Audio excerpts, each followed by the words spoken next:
And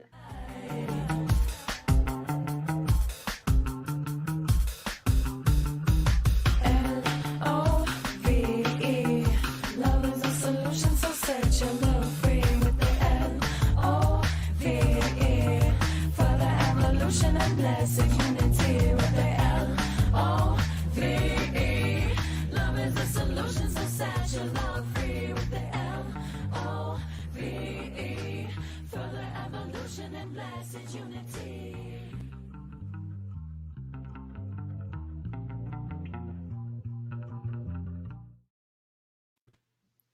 Good morning, folks. Welcome back to the Self-Love Show. I'm your co-host, Dawn Light, and my beautiful sister here, Trish Wright, is my co-host for the Self-Love Show. We love this show. We love doing it weekly. Thank you for tuning in. And in case you're new, welcome. And we also have a YouTube channel that we love to share out. We'll put the link eventually at some point in the show. And we just want you to know, go there, like, share, and subscribe, because the message of self-love is so important in the world, and we're here to share such valuable tips, tools, and information to really elevate your consciousness on every level. And so it's a wide spectrum of what self-love is. And so we're so stoked to do this show and share in this way in 2022. Like, yes, right? So here we go. We have an amazing guest. I'm going to read her bio. Her name is beautiful Nika Cherelle. So it's about living a shame-free life. Judgments and inferiority complexes often guide and dictate how we live our lives. It is common to choose to live a life based on societal standards and social norms. Here we will talk about letting go of shame, noticing shame-based thinking, and setting effective boundaries. So Marnika Shelton is the owner of Nika Cherelle's LLC, the host of the It Cast, Real Talk on Sex, and a personal empowerment coach specializing in health and sexuality. They empower and inspire people across all cultural backgrounds by breaking down taboo. They aim to create a world where all people feel loved, honored, and respected. Yes. They sit on the board of the Grateful Garment Project, and their work has been featured with the San Francisco AIDS Foundation, SOMA Arts Cultural Center, and in Math Magazine, Bitch Media, and Aussie, Slate, and Cosmopolitan Magazine. Wow, right on. Thank you. Thank you. And thank you for having me here. This is incredible. I'm so grateful for the work that you do. It just, magic. Yay. Thank you. I recently met Nika at a teaching. We were both teaching, what would you call it? At an online festival. Yeah, online conference. To really help people get into their love skills. And we both were very drawn to each other. I dropped into your class, Nika, and you dropped into mine, and we were both like, I see you. Talk about people who have looked at shame and really made friends with it. And when I read what you sent to put into and I was like, yeah. And let's just get into that, because what I would love to hear is what you believe shame is, and because I'll share what I believe shame is. I've been exploring this idea that guilt is from within. Like, I care about you, and if I step on your toe, I'm going to feel bad because I care about you, and that's an internal, like, oh, I feel guilt around that.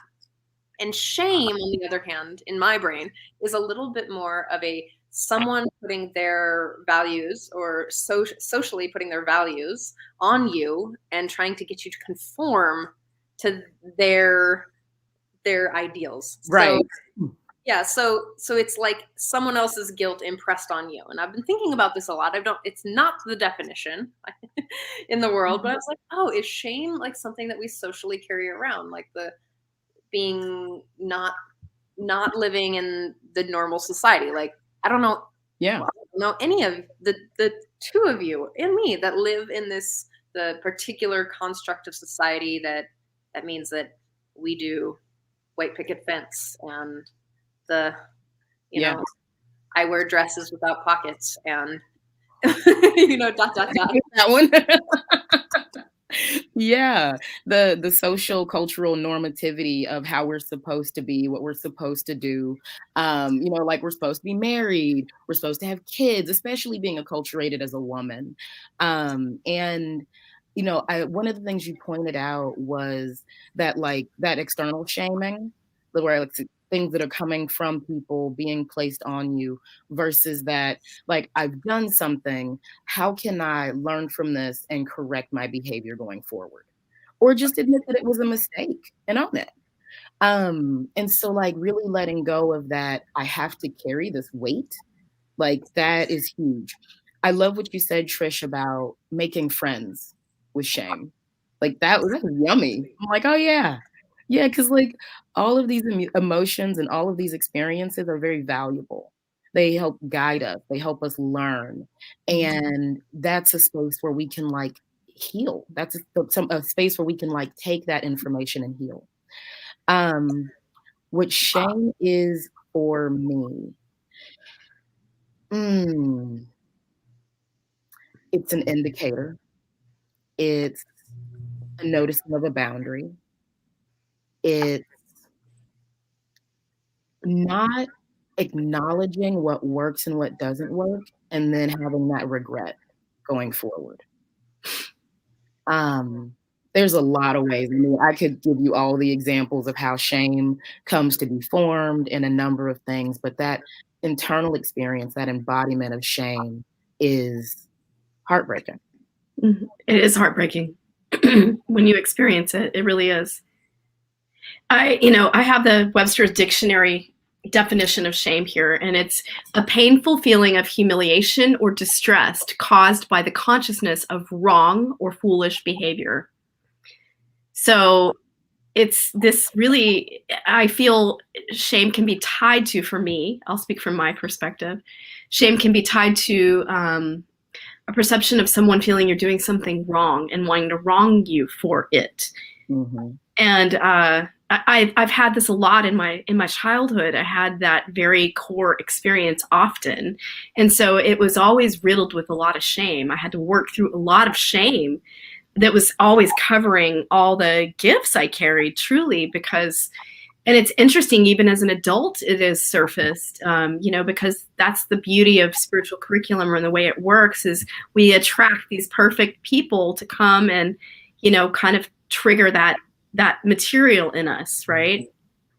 And I even had it happen, this last through the pandemic, I went and attended a workshop, and even the like conscious retreat leader that I was signed up with, like, put me in a position of being in a group dynamic where I was doing it wrong and had to, and that was a public shaming experience. I left there feeling completely shocked and floored from that experience. And it took me months to digest it. And then I finally was able to address it with the person and call them and say, look, I really want to point out that this experience really, deeply triggered me.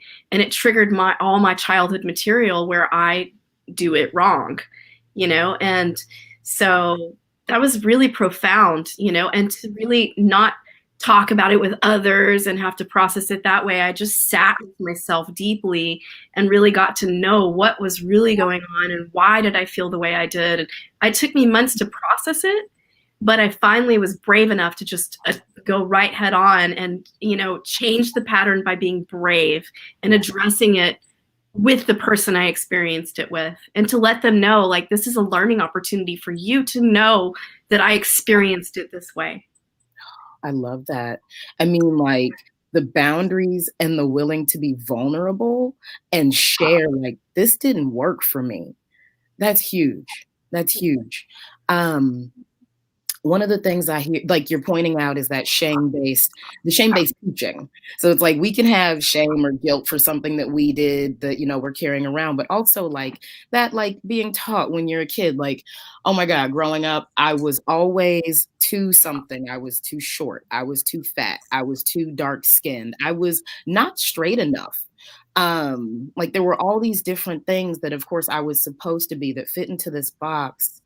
And that experience when someone tells you that you are wrong, like one of my distinctions is Guilt is I've done something bad and wrong, and shame is I am something bad and wrong. Yes. Yes. So when people are telling you that the things that you are naturally and inherently are wrong, that that's the damaging aspect of shame that leads to depression, that leads to suicide, Mhm. those other things. And it's like, how can you hold someone to a standard that has nothing to do with what's really going to affect your or their lives?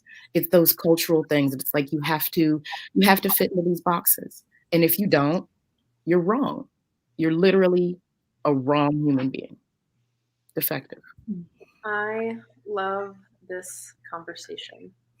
So for everybody watching right now and for everybody watching the replay, take a nice deep breath in. I just want you to know that wherever you are and whatever you are doing, you are a beautiful human and you have the right to exist in the world just as you. And just because you don't fit into the box that someone else wants you to or society wants you to, it doesn't mean anything about you. It's actually a direct counter to the system and the values of that system that are actually, I don't know if you've watched on the news lately and all those things that are happening, but those things are dissolving now. Mhm. And we get to be the radical activists in the world just by being ourselves. That's it. That's all you got to do. Like Yeah. you just show up in authenticity and not hurt anyone and just be you. Yeah. You can, and there is no too much or to this or to that. That's a whole other, it's a whole other thing that other people are living into. Yeah. Like, I don't see too much here. I see beautiful and I see like spicy and fun and honest and loving and someone who like someone's here. These two people who show up in service for other people. And that's deeply loving to share gifts that we all can evolve out of the shame of social programming. Yes.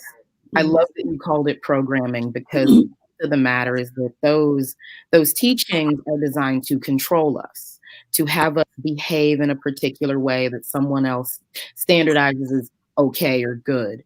And so one of the things I pointed out is like we walk around with these inferiority complexes and they keep us living these very safe lives. You know, I'm not going to overextend myself because I'm not actually good enough to do that thing. I'm not good enough to be seen. I'm not good enough to be heard because I don't fit into this paradigm. And that, Do that. what was that? Who fucking taught you that? That's what I want to know. Who taught you these things? You out there in the world, who taught you those things? Those are lies. Don't listen to those things. Yeah. Sorry. Yeah. And that there's nothing inferior about you.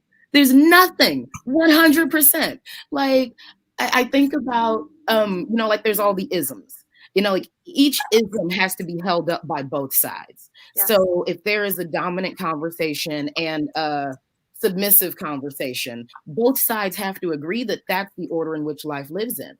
And a lot of that is based on inferiority complexes. It's like skinny people are better than fat people. And then I walk into a room full of skinny people and I'm like, I'm not good enough. Like that's that thing that told me I'm inferior that I then internalized and now believe and believe it. In every situation, every scenario. Becomes a self-fulfilling prophecy. What we subscribe to and believe inside becomes our reality. Yeah. Most of these you call them isms. Most of the isms, as I understand it, is they're coming from a place of survival. So socially, throughout the, I don't know, how long have people been on this planet? 4,000 BC. People were 1,000 BC. There's like scripture of actual religion in 4,000 BC of people doing things and starting to create social structure and social norms. And most of the things right around what 60s BC, around Christianity, Catholicism sort of moments, that it gets a little messy and violent. And so you have to conform to these particular things so that you don't get your head chopped off. Yeah. And so this is a lot of places where, where women at this moment become, we are chopped at, like the power is chopped off, and people of color and anybody who's not in the safe form of the sort of light-skinned male body, like those people are starting to like, oh my God, we're going to lose power, and start to create these systems where we're fitting into norms. Hence, like social beauty standards. Social beauty standards are primarily based in Eurocentric prepubescent boys. If you look at the body, like you're gonna be like, oh, I don't know about you, but I run estrogen, and when my estrogen goes, and my progesterone's like, and my testosterone, I'm gonna be like, like my body is doing stuff. I don't have control. I can't look at the prepubescent teen boy. I will never fit that. Am I supposed to walk around social shame of like, oh my God, I'll never be a teen boy again, which is kind of pedophilia, just so you think. You know how I feel. I'm on the all day. And just so those things, it's like, oh no, we fit into this social norm so that we can get our needs met. Of course, women who are like, can't even get a bank account until the 60s with their husband's permission. Holy crap, right? Like, and we're still, even 2022, debating on women's bodies and right to choose to give birth or not. Oh, wow. Hello. To this point where like these shame pieces or these social norms are really pointers to the social programming. I'm going to go back to that because that's what it is. It's like we've contorted to make ourselves fit in for our survival. And then we've impressed our beliefs on everybody else. It's kind of nutballs if you think about it. Oh my God, that is such a good one. That's such a good one. So talking about survival, and you're spot on. In Maslow's hierarchy of needs, like the third tier is all about survival and belonging. We need that human connection. We need to fit in, and being disconnected from that is actually like in those days, like, you're not in the village, so you're going to die in the cold. Like, no one's going to take care of you. And when you talked about like teaching people, so it's like, no, this is how you're supposed to be. Now fit in this box. No, this is how you're supposed to be. Now fit in this box. What hits me there is the way that corporal punishment has occurred in the United States. So like looking at the history of slavery, slaves, like corporal punishment, violence was used to teach slaves how to behave. Mm-hmm. And from there, to protect their children, Black people would beat their children so that they wouldn't get out of line. And that taught them that you have to behave this way. Otherwise, you're going to die. It's dangerous for you in the world. Mm-hmm. And it's because you're Black. And then you add another layer of shame. And it continues and continues. And so the pain gets very deep. And this is one paradigm, we all have our paradigms out there of how we're being taught, how we're being raised, what leads to this after this generationally and societally. But, that's an example of. But we each have a sacred responsibility to lean in and do the inner work to break those intergenerational patterns and chains. Yes. And that's what this conversation is about, is like, wow, owning where we feel shamed, owning it, owning what has gone on, what created it, what's underneath it, and really doing that inner work is what frees these patterns from existing in our families, in our paradigms, in our, social constructs of how we live in the world. It changes things. So don't ever doubt that you feeling your feelings. I'm speaking just to everyone. Don't ever doubt that, it's not working or it's not moving forward. Even if it's a very deep process and you have to work it for a long time, it is working. Mm-hmm. Mm. And if you do doubt it, call me up. Or maybe I will let you. I'll remind you. And there's a piece that I do want to just drop in is when I started to look at some of my ancestral shamey stuff. And one of the big ones that I'm noticing right now that I want to share is, I had this story that it sounded like this. I don't know if anyone out there, if you have this one, type in yes. If you don't, that's okay. I'm sure you've got your own. Mine was, I'm alone, or I'm always alone. And I've carried it for 30 years, and I was like, oh God, I'm an only child. I was like, yeah, I'm alone. Da, da. And I'm talking to my mom one day, and she goes, I'm just so alone all the time. And I said, in my brain, I was like, oh my God.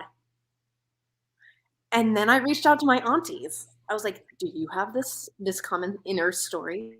And then does grandma have this inner story? Do you know if grandma's grandma had it? And they were like, well, grandma definitely had that story. And yeah, I do too. And I was like, oh my God, this isn't even mine. Yep. And what had occurred to me is when I noticed the discomfort in my body about anything, I asked myself, is this mine? Is this mine? Or what is the value or the need underneath that? So if I'm having like upset about who knows what's underneath it? Is this my belief here? This is a social programming belief. Like, oh, I'm supposed to wear tights or put makeup on or whatever the thing is. Like the feeling of supposed to, or I feel obligated or shamed into it. I'm always like, wait, is this mine? Whose is this? And then there's some things that are mine. I'm like, oh, I feel deeply obligated to do my work because I hear people sharing like the benefit, and what else would I do on this planet? I feel the call to do that. And so I invite you to ask, is this yours? Like when that comes up, is this mine, or is this a social program, or is this an ancestral program, or is this a familial thing? Or is this the group of people who I'm hanging out with? And really look at those things. And then to ask if it is yours, even if it isn't yours, ask what's underneath that, what's driving it? Do I have the need to fit in because I'm afraid that I don't have other people? Am I contorting to that? Or, is this story, I'm alone, is that, and what do I need from it? I want to feel connected. Okay, well then go feel connected.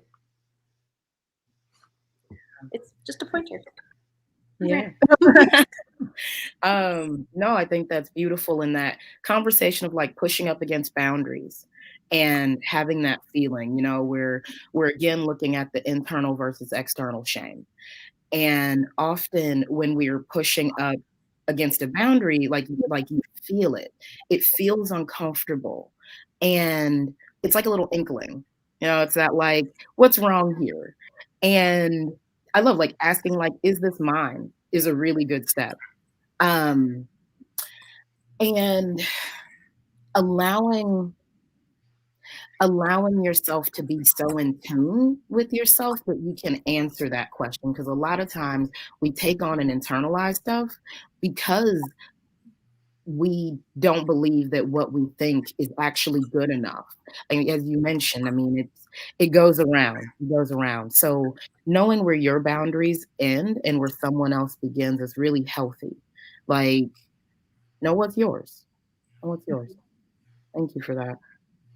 Yeah. I'm gonna use that one. Nice. I definitely see where it comes up in my own life. Yeah. So go ahead. Oh, I spend a lot of time thinking as one. Some might call it over processing, but I call it thinking and contemplating what it might look like. And I was just, because I'm constantly wanting, I'm kind of a queer person. Like I like to cross dress and I like to do all these things. I like to have the freedom of human expression because it feels good. Mm-hmm. It feels fun to do these things, and I feel more and more free to be myself. Like these expressions of self aren't harming anyone, right? Mhm.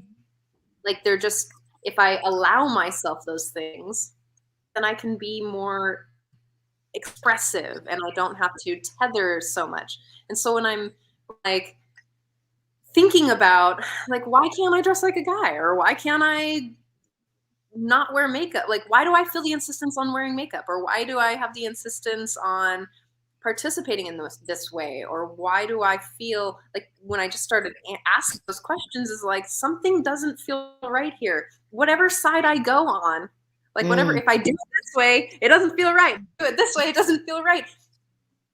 I'm, again, coming back to what you said, Nika, I'm not inherently bad or wrong. I woke up in a human body, Mhm. a sacred little child, and I woke up into a system that made me work for my worth. Mm-hmm. And I was like, wait a second, I don't think that's right. I think it has inherent worth. And the shame piece is the impression of someone else's beliefs on me. Mhm. Like, and I look around at these different cultures around the world and being like, some of these beliefs that I hold, these aren't loving. Where are they coming from? And I really just started to look around me, like again, I'm going to bring it back to this like socialized as beauty thing, because I just get so mad. I'm so mad about this because I see how harmful it is to all of my friends. I see how harmful it is for me to like look at, like, here's this beautiful person in front of me and they're saying, I feel not beautiful. And I was like, or I feel too fat or whatever. I'm too fat, too thin. I'm not whatever enough. My skin's not blah, blah, blah. I don't know. And then I'm like, who told you those things? Who told you that you do those things? Who told you that you're You different? know, it's powerful. I'm going to share a little bit about, being a coach, right? There's all these like kind of ideals around how you should be a coach or do coaching, right? Mm-hmm. And it's fascinating because, I'm a mom.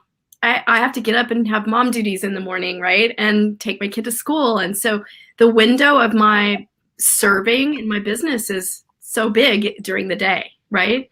And so I love working out. And so I fit working out in the morning time immediately. That's my me time. I give that to myself.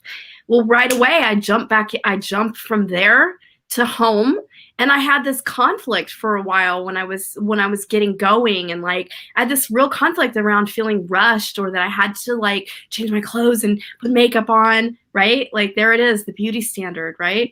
And I just, you know what? That is not me. Like I'm going to just be me and show up natural faced, and it's okay. And I had to give myself permission, literally, to Yeah. let go of needing to show up in a way that wasn't really fully authentic and serving my actual day.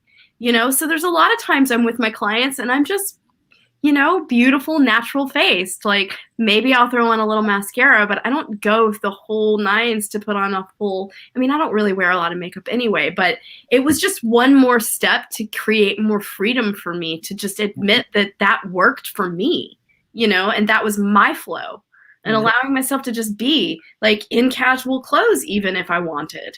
And it's like, it's like, why do I have to believe that I always have to wear professional business clothes at every second, right? Like I can do this in a way that works for me and works for my life. Yeah. I love it. So like getting into self-expression, and do forgive me, I was a little bit shaken earlier because I was like, oh my God, that like internalized bit. But getting into self-expression, there's that intuition. That's what I call it. Like I'm in that space now where it's like follow your intuition, because that's where the good feelings lie. And that is an opportunity to connect to not being ashamed. So like I had this experience where I was out and I saw this really gorgeous woman, and she was working, and I had gone out in a rush that morning and I hadn't brushed my teeth and I didn't feel very pretty. And I saw her and I was like, I really want to communicate with her. I'd love to give her my number, get her number, something. And then all the voices in the back of my head, those super loud ones of like, nope, you should be ashamed of you even being out of the house right now. How dare you be in public? Like all come out there. And that little voice, that little one is there like, but this would be so good for us. But this would be so good. And following that inkling, that is your self-expression. Shutting that down, that's where we get to stir up our own shame and regret. So I didn't talk to her. I didn't give her my number. And I had that regret all day. Like I came home and I talked about it and I was like, oh my God, oh my God, oh my God. And if I had just done it, I would have been so free. I've been so free. And so it's like, don't squelch that thing inside of you that wants to come and be out and be free. Like it's in there and it's asking you, it's longing for you to love it. That's so good. That's so good. Yeah. So for our viewers, what voice is it telling you inside to where you can be a little more free? What is it? What is it asking of you? Right? That's so good. Yeah. Yeah. And one of the things that I love in terms of that like freedom and that self-expression, I see you like thinking. I love it. In that space, like sometimes we don't know how we want to express because we haven't spent the time with ourselves and loving ourselves. And because of all this boundary having and the shame-based teaching and everything, it's like we can become very codependent because we've shaped ourselves into these normative boxes for someone else. And in that space, to be able to connect with yourself, I mean, this is the self-love show. Come on. Like to be able to stop and like ask yourself, is this me in this moment? Do I love this? Does this work? Is this something that I've contorted into? And getting to know yourself in that space so that your expression can come out, so that it can happen. As you put it, Trish, like, is this mine? If it's not, put it down and then find what is. Right. Another question I like to ask, and I feel like I need to clarify this a little, that the question that I ask is, what's the most self-honoring choice I can make right now? And what I mean is it's not like selfish or exclusionary to the agreements that I've made with other people, or it's not harmful to other people.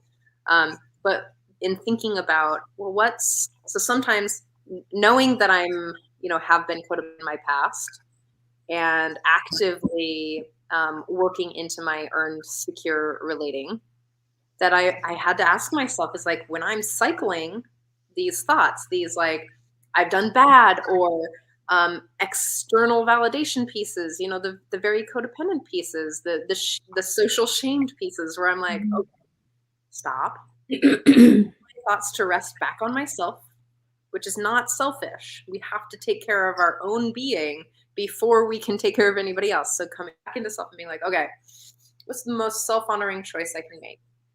Maybe I can't show up in the way that I fully want to show up for this person that I said I was going to. The most self-honoring choice I can make is to say, hey, I can't show up in 100% and it's going to be half-assed. So I can still show up.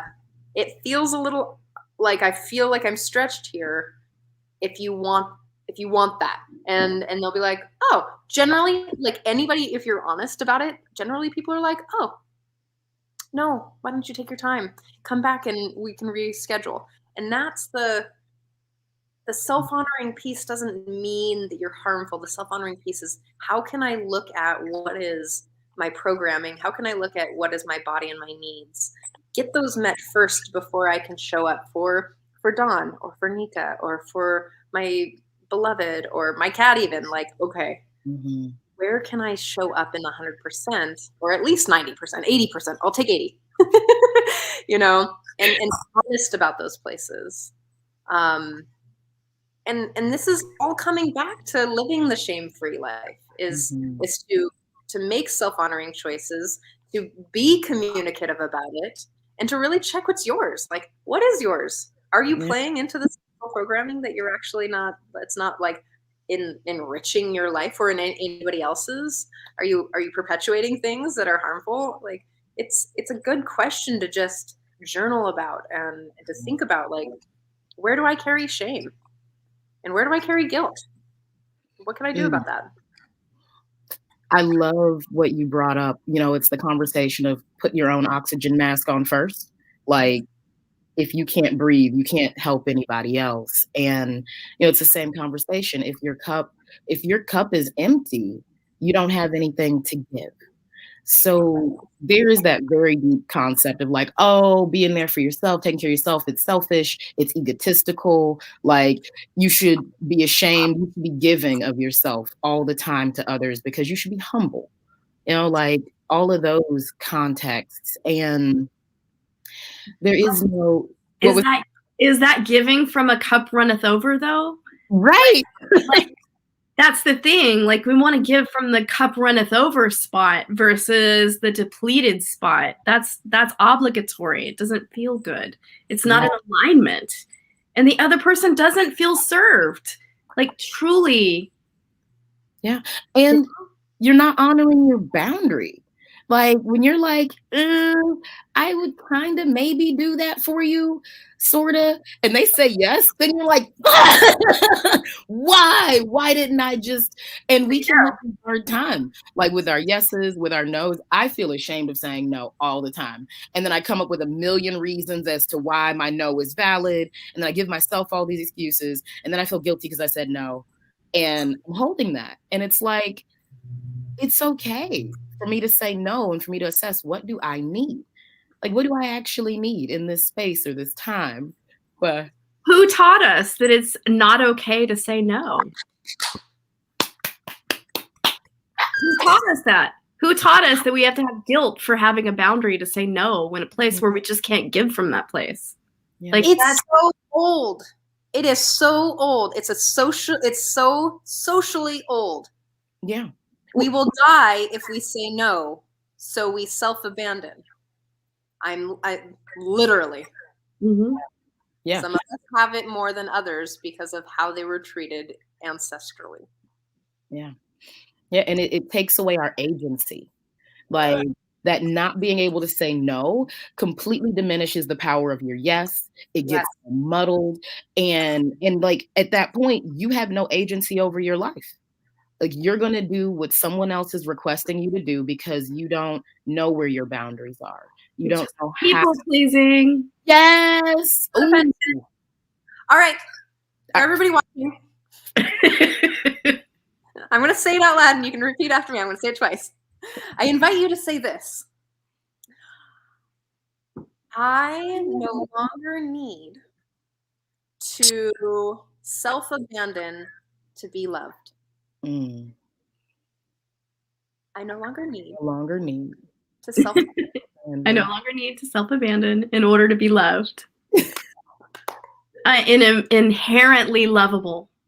I'm inherently lovable. I'm inherently lovable. I honor myself while respecting others. Yes. I honor myself while respecting others. This feels good. We're doing the work. Yes. This is what I've learned from when someone is pulling on you to do something and you feel that and immediately the anger rises, right? So they're asking a request that is not, it's just not in your wheelhouse possibly, or you're just not able to give, right? And from that place, and you want to, but there's this place that says, nope, don't do it, right? And so, and to honor that voice inside, sometimes like it's really important to like, when that request comes, you don't have to answer right away. You can say, can I sit with that? I need to sit with this for a minute. This happened to me. I was driving in the rain and someone like texted me and requested, and I immediately responded with okay, even though it wasn't okay. And I had to sit with that and go, gosh, why did I? And I said, I know I responded okay because it was raining and I was just, driving and trying to I shouldn't even, so I just was like on my, when the phone is like attached to the thing, I just put okay just to like respond. But then I realized, gosh, I didn't say okay. And I had to, when I got home, when I was in a safe place, I realized, you know what? I actually read your request and I need to sit with this and I'll get back to you. Mm-hmm. I'll get back to you when I know. And then the next day I responded with a no. And I explained why. I said, I really hear your need. This is it. I really hear your need for blank XYZ. And I just can't meet it. And this is why. Mm-hmm. I need to be reciprocated in this way if I show up and do that. And then I said, but I hear your need. And if you want, we can do it this way. And I gave them other options so that it's a conversation to get their needs met. And I'm not just closing the door on them, right? But it's self-honoring of me.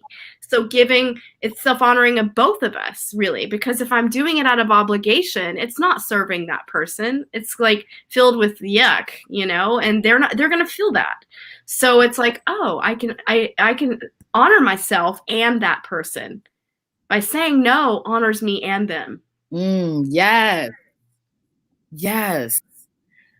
And that is one of the real things. It's like Trish mentioned earlier, like people would prefer a whole and honest yes than a small and resentful like maybe, or like an honest no versus versus a resentful yes. And I love the way that you created actually sitting with your boundary. Like one of the things that happens is we'll cross our boundary, we'll be way out there in the other part of the world, again, where it's not comfortable. And that's when we assess our boundary. That's when we think about it. Like when we're out there, we're angry, we're resentful, we're hurt. And then it's like, oh, it's that recollection of learning. And when you get to the point where you can actually be with the feeling of the boundary in the moment, where it's like, oh, hey, I recognize you can actually do something else about it. And when we talk about that in consent work, that being the power of the pause. Yes. Like you're presented with something and it's like, you don't have to say yes or no at that exact moment. You don't have to be enthusiastic about it or completely rejectionary. You just be with it and then see what works in there and what doesn't. And as you said, it's a negotiation, it's a dance. And when you're in a negotiation with someone, they want to do something that serves both of you. It's the acknowledgement that you both do. Yeah. Yeah.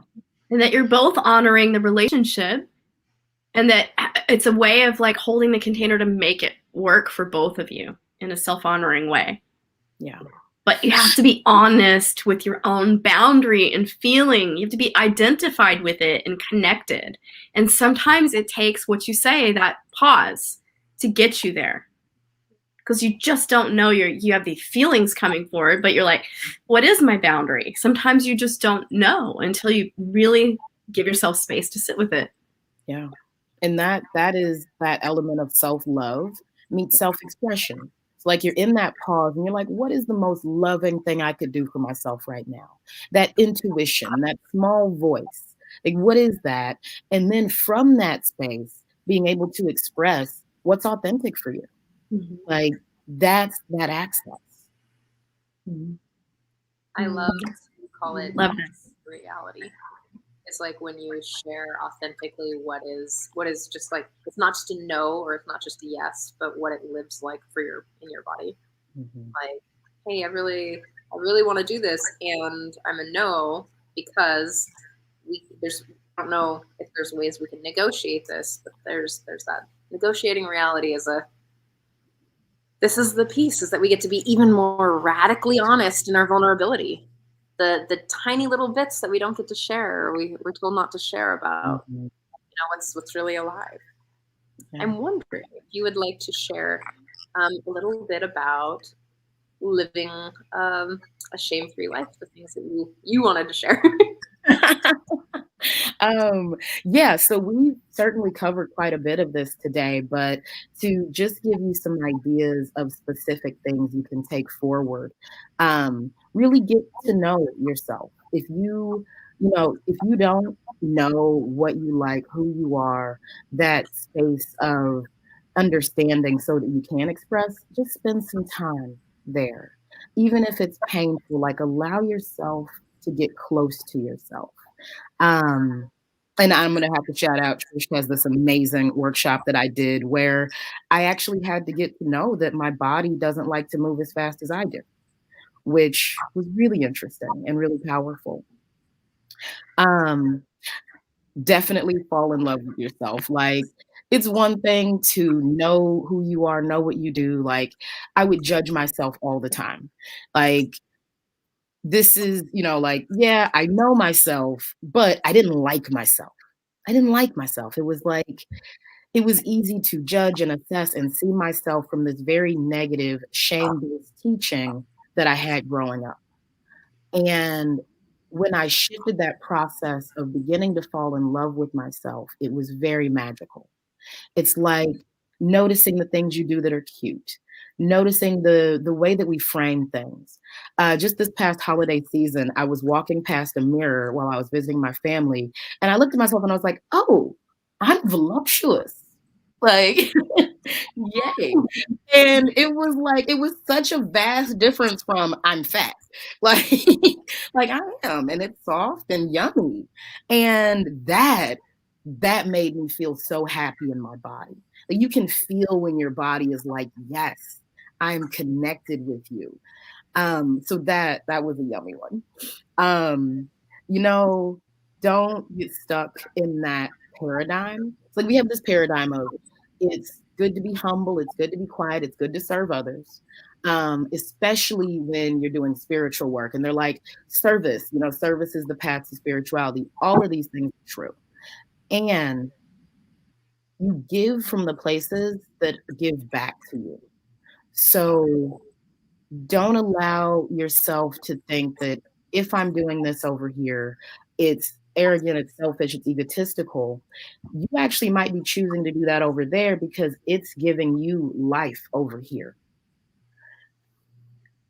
Um, oh, we talked about communicating honestly. We talked about some good stuff. That open, honest communication, having that heard is what makes you feel loved. Being able to share that has you feel a love for yourself. Um, I do want to talk. So, like, there's that internalized bit of shame based thinking, shame based teaching, and judgment. So, when it comes to letting go of shame based thinking, it's actually about letting go of judging yourself and others. So, we'll be in this scenario, have an assessment. Like I mentioned earlier, walk into a room full of pretty people and then feel ugly. Well, I'm then judging them based on social normatives and inherently judging myself based on those same social normatives. And one of us is going to be above or below in whatever judgment scenario. And we often think that that validation is what's going to make us feel good. And, like we should be ashamed if we're not being validated. Versus we're all one and we're all having this human experience and we're all learning in it together. So just because someone looks a certain way doesn't mean that their life is fitting that social norm or that stereotype. And not even that it feels comfortable. Like we are getting to be with two incredibly beautiful, wonderful people, and they're actually talking about beauty shame. Like, I have shame around beauty and body standards and norms, but like to actually fall into the paradigm of I am the dominant cultural normative of beauty, and that makes me feel bad because the other people that I'm around don't necessarily love themselves the way that they think I should love myself, not even the way that I do. Um, so letting go of those judgments is so critical because when you stop judging yourself, that's when you stop judging others. Like It's yummy. And it's also it creates a container of safety for yourself and the people around you. Um, I talked earlier about that intuition. So noticing when you're taking yourself out of something and then being brave enough to do it anyway. Like pushing through and taking that risk. That like that's the other side of boundaries. There's that something's crossed my boundaries over here versus I haven't allowed myself to break through over there. And we can stop ourselves with shame-based boundaries. So be brave. And don't care. Don't care what people think. Oh my God. There's all these moments where I'm like, if they knew how awesome this was, they wouldn't be looking at it strangely from over there. But I don't care what they think.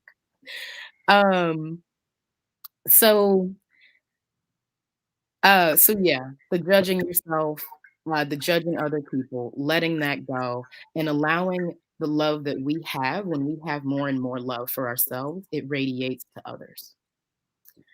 Ooh, ooh, ooh, ooh. I have to share this. So in my spiritual practice, there is this beautiful song that the children sing, and it goes, I love myself so much that I can love you so much, that you can love you so much that you can start loving me.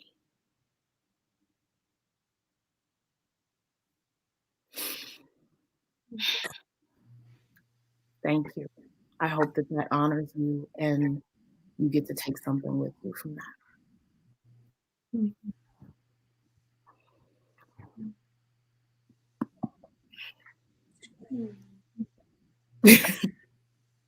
Okay, you're beautiful.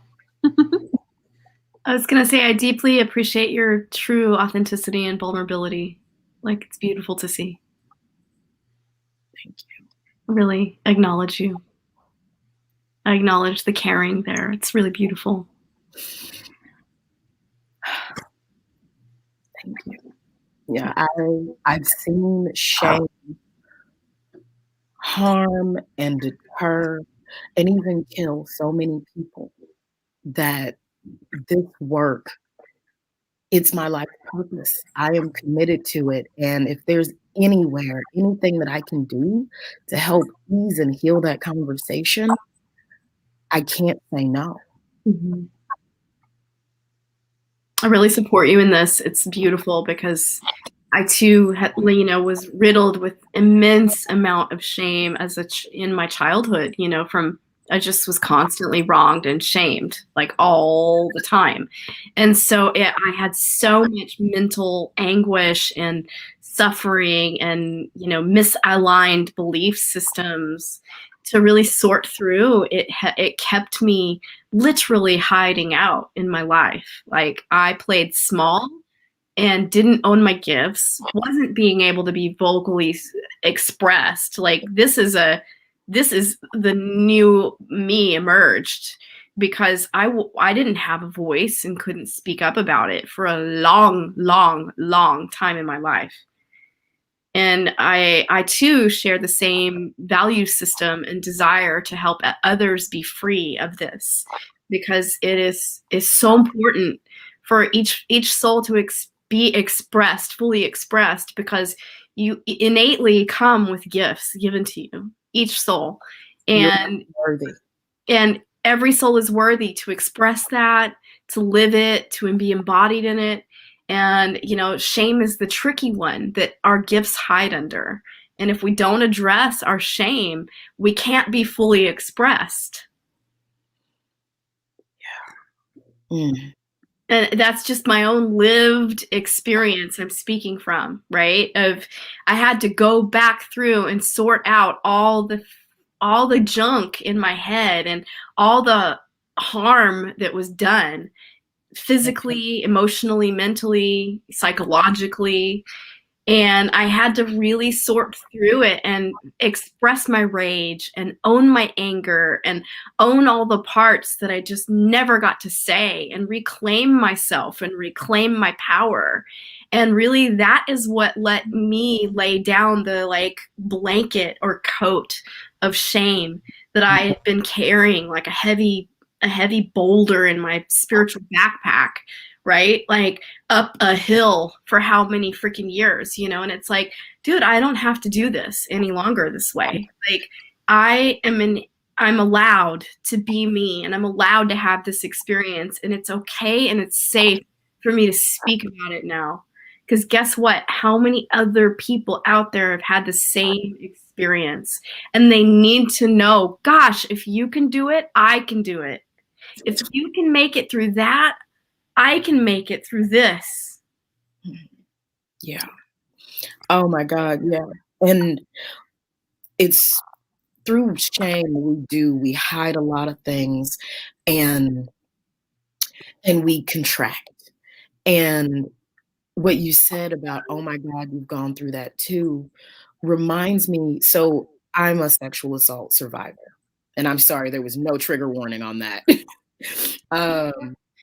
And when that happened to me, I got really isolated and really silent about it. And there was all this shame, all these issues. And what was present for me is that, what got present to me, what I discovered is that if I'm not sharing what happened to me, other people aren't allowed to heal and start sharing what happened to them. And that's that other layer of like self-expression and being willing to be vulnerable. You're not alone in this. Thank you for sharing that. You're not alone here. And that's what we're here to share. When you're listening to this program, like, know that you're not alone. There's 3 people here who've experienced similar things. And we're committed to walking with you through this. And, it's so beautiful to know that every soul comes with their own beautiful spiritual curriculum and lessons. And even the hardest things that we experience in our life are our biggest spiritual awakening opportunities. And, I can honestly speak from that authentic place of, I'm a child abuse survivor, and it has not come easy at all. And it was riddled with a lot of shit to break through, and I honestly can say here I stand at 46 years old, and I get to serve others and help others untangle from the messy history of what goes on in families that's unspoken, that's taboo, that's in the dark, right? And like all the unconscious baggage that comes along with, just showing up like our parents did or our grandparents did or whatever. And it's really important to look at these places, and get like a hyper magnifying glass and go, wow, who else showed up like this? Let's talk about it. Let's get really, really real here. And like, let's own what's underneath it. Let's feel it all. I'm holding your hand with you. So if you're desiring to do this work, each of us here in this container do this, right? Like, this is giving you permission just to say yes to what's on the other side of this big boulder you've been holding, your family dynamic. Think about that has been holding, right? Oh my God, yes. So I am a personal empowerment coach, and everything that you said, I mean, the work that I do focuses on breaking down taboo and eradicating shame from our lives so that we can have that full self-expression, that full authenticity. And I get into the nooks and the crannies where we have some of the most powerful, deeply affected experiences, like race, class, gender, religion, like all the different normativity dynamics that we feel we're supposed to fit into. And I love doing and providing this work. Is it okay? Go ahead. Oh yeah, I was going to say, if you want to find more of Nika's work, I have typed in the chat box and sent it all over the world, aka the platforms that we run on. I've sent it all over there. You can find them at Oh, they have the tree, and I've typed it in there. Go click on that, and you can stalk them everywhere. Then you can Find me. find kind of, and then you can find them on YouTube. You can also click on and put it in any of your social media platforms at Nika Cherelle across all of them. Yes. All the Go platforms I'm on. Thank you so much. And yeah, the things you can find out there. I am the host of the ItCast, Real Talk on Sex, and we focus on increasing diversity in conversations on health and sexuality. We're breaking down taboo and creating a world where all people feel loved, honored, and respected. That is a safe container. We also offer support groups. We do events, and I design adult novelties that are also empowering and make pleasure accessible for all. So you can find all that on my link tree. You can find me on all the socials and find the podcast on YouTube. How exciting! And thank you so much for letting me be here. Oh God, this show has been incredible. I've really, really loved our really beautiful heart-centered conversation. It's been lovely. And I really am a supporter of what you do in the world. And thank you.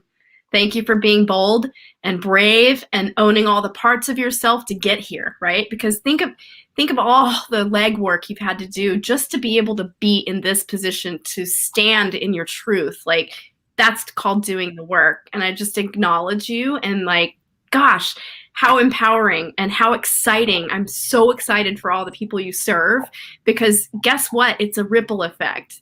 One more person that wakes up to just all the innate goodness inside, then that gets to just be such a powerful ripple out into the world and affect so many other souls. So it's like, yes, it feels so good. I'm just so excited for you. Thank you. Yeah. Yay. Well, I have a little announcement. We have a really beautiful, amazing Facebook group. You're welcome to join for those beautiful bodied women out there that identify as a woman. And, come on in. It's about reclaiming your trust. It's a free Facebook group that we host, and we would love to have you in. And it's a wonderful place, a resource to just get the juicy conversation of where we've distrusted ourselves in life, what's happened, how to repattern it. There's some great tools in there. I'm excited for the year to come because there's going to be more, just more aliveness going on in it. And yeah, please feel free to join us at any point. We would love to have you.